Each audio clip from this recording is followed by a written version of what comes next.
We are reaching out to review a long reach excavator. There's a picture on the box and it's the R945 multi-user hydraulic excavator. And it's a machine made by Liebherr. Let's go to the end of the box to find out a little bit more about the model. And it's made by Conrad and it's model number 2225.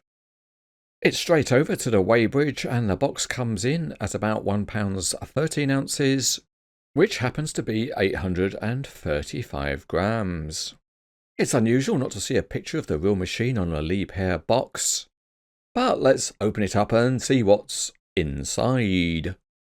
And the packaging is of that type that Conrad has been using for about 1,000,000 years, and it's foam rubber on a cardboard backing. At first the model is in an Australian format, but we can soon correct that. And when we have the model right side up, we also see there's a messy piece of expanded polystyrene. There's also a bag with some parts.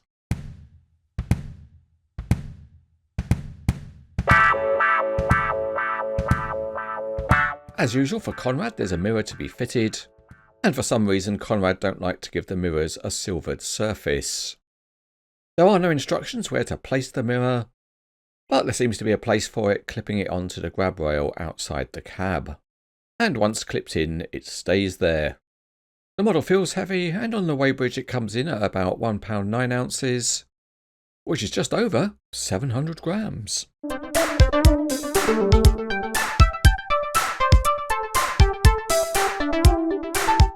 Starting underneath, and the crawler tracks are metal, and the undercarriage is all fairly simple with a big screw in the middle, but there is some detailing in the casting underneath the body.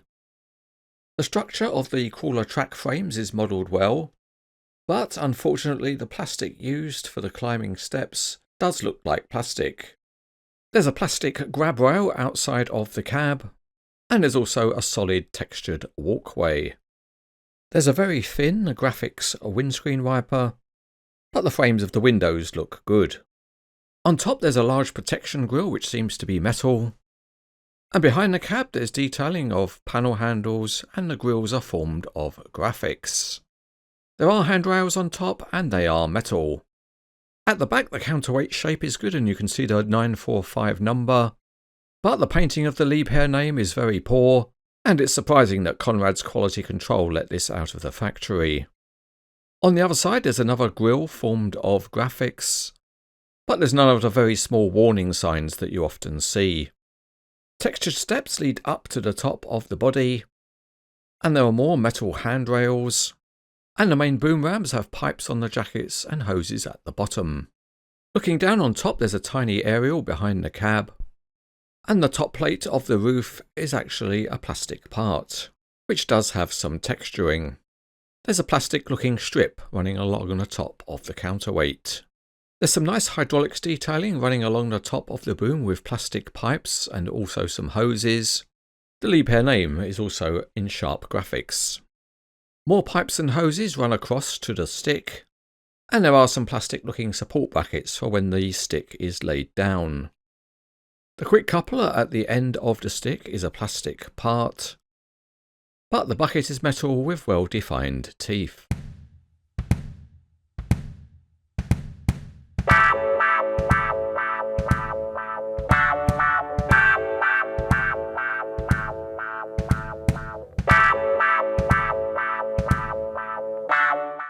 The R945 makes a pretty good transport load, with just a cab walkway extending the width, and the cab mirror can be folded in a bit. Here's the model arriving on site ready for the review process. For speed, the giant hand crane carefully gets a hold of it, and carefully sets it down in position. When no one's looking, the machine is tipped over, and then we can see back underneath again, and the tracks roll reasonably easily. They can also be extended from the transport configuration to a working configuration. And let's see that again, but this time right side up. The crawler tracks won't roll on a smooth surface, but if you give them something to bite onto, then they can be made to roll. And let's see that again in Cranes etc. slow-mo. In terms of rotation, the model performs quite well. It takes a little bit of effort to get it moving, but once it goes, it's fairly smooth. And it's also nice and stable without any rocking. Next, we move on to the all-important digging functions. And the first thing to say is that the hydraulic rams are nice and stiff. Raising the boom and stick to the maximum achieves an impressive height. And if we then lower them to get to the maximum reach, firstly, the hydraulic rams will hold them up, and secondly, the model is still stable. So this part of the model engineering is very satisfactory.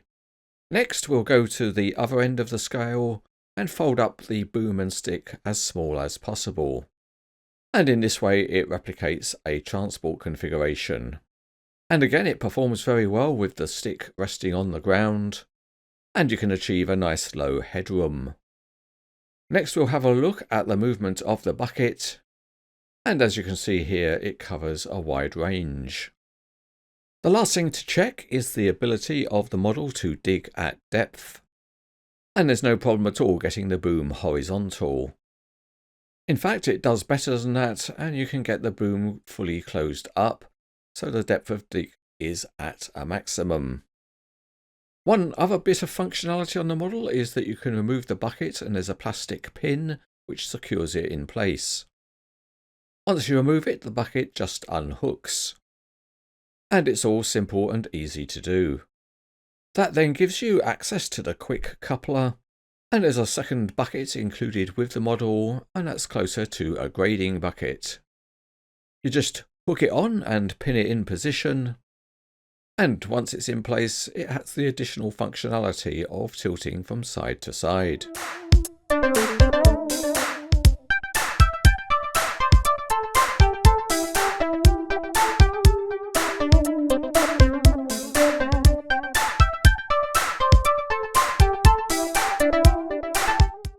This is a reasonable model of the Liebherr R945 by Conrad. The main plus points are the functionality and the typical robust nature of the model. The quality of the review sample wasn't the best, and in terms of the detailing it doesn't feel like it's to the best of modern standards. Overall, it's a pleasant enough model which is rated as good.